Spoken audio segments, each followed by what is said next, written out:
you a woman in medicine feeling overwhelmed and disconnected from the personal fulfillment that you desire? You're in the right place. Join Doctors Joanne and Aaron as they rewrite the rules for women in medicine. Let's begin. In this episode, I will be interviewing my co-host, Dr. Joanne Sotelo. You may not be aware she lives in Central Texas, and at the time of this recording, there have been devastating floods in Central Texas, devastating Camp Mystic, and Joanne has been interviewed several times about this topic over the last week for different news outlets, and we thought it would be a good topic for our listener to have some information about how we can share information about this with our families and how we can process when tragedy strikes. Because as Joanne and I were talking before we started recording, we've talked about hard issues several times over the last year that we've had this podcast. And so it's never, I don't think you can ever have enough information on being prepared for hard times. Joanne, thank you so much for being willing to talk about this tough subject today. And I would like to hear from you. How is this tragedy affecting Central Texas? Thank you, Erin. We are usually very excited and high energy when we're recording podcasts, and this one comes with a different tone, but like you said, so important. And Texas is grieving right now, and for the families who lost their children in the flooding in the Camp Mystic, which is what we've been seeing a lot in the news, it's of course a grief that's unimaginable.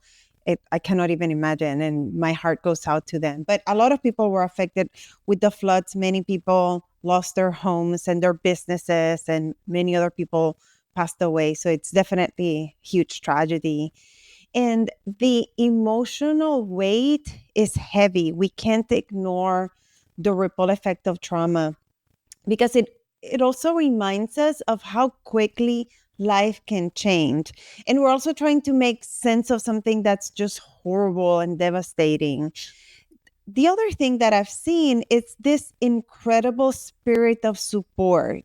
Even in the middle of the grief, there's also this wave of togetherness and connection. And I believe that's where the healing starts. So that part has been very moving as well. And hopefully the efforts continue. As we know, there's a lot of movement right after trauma, and then it kind of evens out. So we're hoping to create more awareness to keep the help going.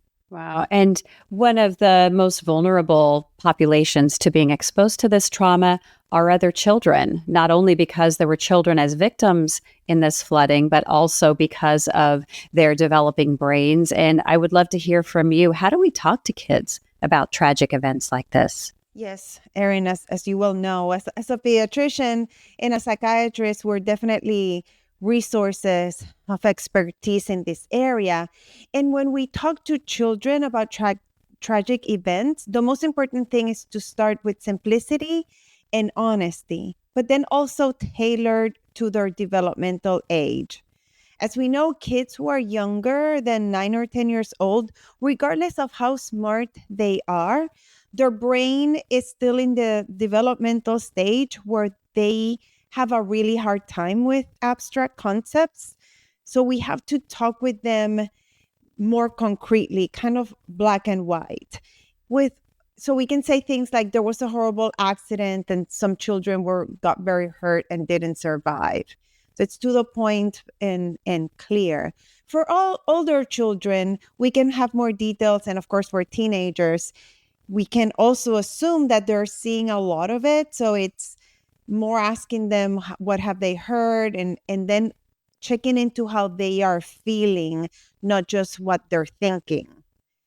When talking to children, the three most important things is to validate their emotions, reassure their safety, and then keep the conversations open. Let them know that they can ask questions, and sometimes it takes them a while. I love saying in times like this, it's not about having the perfect words. It's about being present, being human, and letting them know that they are loved and that they are not alone, that they are safe. And that's where actually our presence becomes the best medicine.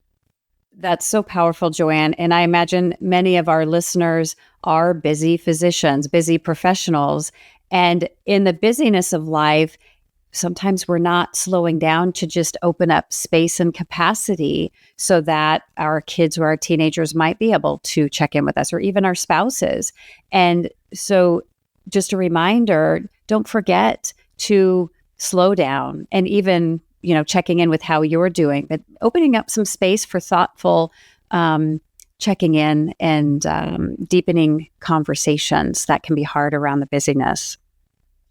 I'm also wondering, what signs should parents be watching for in case their child is struggling? And this is a great question, because this is a good information to have, because we can generalize this to other things, not just as response to trauma or tragic events. Because as you know, as a pediatrician, you can talk about this way better than I can. We don't see anxiety and depression as we see in adults. We will see changes in mood, but it's usually more irritability, or they might seem restless. We also see changes in behaviors, like they might be acting out, withdrawn, or actually kind of more of what we would say regression. So things that they had furthered in their development, kind of going a little backwards, like they might get clingy, or they might even do some bedwetting or behave as if they were younger. We also see some other more common symptoms, like changes in sleep or appetite. They might seem more distracted. They might be having nightmares, difficulties with their nighttime routine. And this is also important to recognize that frequently when we see changes in moods, especially in kids, they'll show up as physical symptoms as well. They might start complaining about stomach upset or headaches, or kind of just overall not feeling well. I like to mention too that this is not uncommon to have some kind of mood behavioral change if something happens. But if it persists for more than a couple of weeks, or it starts to get worse, or if it interferes with their day-to-day, their functioning, that is a good time to check in with your pediatrician, or even contact a therapist or a psychiatrist. I love that, Joanne. One other piece that I think is important, I love that I'm seeing different parenting recommendations out there about a more gentle parenting, where we're meeting the kids where they're at instead of firm lines of discipline. And Joanne and I both have a very strong trauma lens. And I think trauma-informed parenting is so key, especially during these times. And that may mean we need to let up a little bit on things, not be so hard on our kids if they're struggling even to do their chores. As Joanne was saying, sometimes they can have regression, or they just may not have it in them to follow through. Or if they're distracted, maybe you're having to tell them 6 times instead of 3. So I would encourage you to really consider that soft aspect of parenting, to provide loving support and meeting them where they're at, to make sure that they are feeling supported, not just criticized if they're not being able to meet expectations. Yes, completely agree. Talking about exposure to trauma, and with our ability to know what's going on around the world within moments of when it happens, and being exposed not just to the trauma that we can experience in our own lives in real time, we have historical trauma and real trauma from around the world. So Joanne, I wonder, what's your advice on media exposure when there's so much of it around these tragic events? Again, great question to have about so many things. For very young kids, I think the default is limit exposure as much as you can. And with the reminder that they are exposed to quite a bit already at the school, their camps, or even listening to our adults' conversations, which can already be overwhelming and scary. So make sure to have an awareness of what they've known. Now, for older kids, unfortunately, we can't really control all that they are exposed to. So we have to make the assumption that they know, that they've seen a lot, that it's in their phones, that those are conversations that they're having with their friends, and just approach them and ask them, what have you heard? What are some of your thoughts or worries about it? I mean, those I have older kids, 21 and almost 17. So obviously they're not kids anymore. But that was a conversation I had, especially with my younger son. And he's actually a camp leader right now with church. And it was so neat to hear him, not neat, that might not be the best word, but it was interesting to hear him talk about it. And then also hear him talk about it with his conversation with some of the younger kids that he's leading for in these camps, and listening to his perspective of how scary it is for a lot of kids, and you're scared because you might know someone who's, a lot of the families have around me either know someone or they were affected personally. Again, this is something that Central Texas is feeling quite heavily.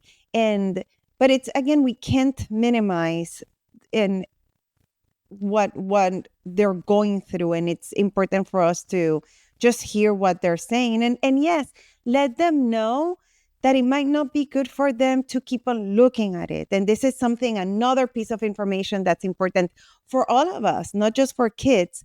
But when we have ongoing repeated exposure to something that's traumatic, especially when it's visual, it can re-traumatize our brain. It's almost like we're experiencing the emotions over and over, and that can deepen the anxiety. So we should all be careful. And again, this is true for all these horrible things that are unfortunately happening in the world that we are exposed to. And I think knowing what kind of person we are, what kind of kids we have, I know for myself, I'm very visual. And I remember, I don't watch that much news these days, but I have some visions from this current tragedy. And I remember when the 9/11 tragedy happened, just over and over, watching the buildings fall. And I can still picture those in my mind as if that just happened. And that was so long ago. So remembering, once you see it, you can't unsee it. And just being sensitive to how your own kids and how you process things, and making sure you're taking that into account as you filter what's coming in. And I wonder too, Joanne, why is it important to acknowledge grief, especially for kids? Grief is such an important topic to have in mind and talk about. And when I think of grief as a platter of emotions that can have a full range and back to back, one with the other. And there's not necessarily, stages that you check off and then you move on. It's not linear, and doesn't always look like sadness, especially for kids. So again, they might just be a little bit more irritable, act out, and it might not come out at all initially. They might have time to process. It might come out later. So it's something that we need to be aware of. And then as parents and caregivers, we need to model emotional expression. It's okay for our kids to see us sad, to see us cry, and we just need to reassure them. But this is why we need to normalize these conversations. And like I always like to say, make mental health support accessible. Right? Like, we can bring this back also to the importance of the mental health overall, and grief is included. And then the other thing I want to say that Erin and I talk so much about in this podcast, which is so important to us, we heal in community. So we need to show up, we need to be present, and especially let kids know that they are not alone. I love that.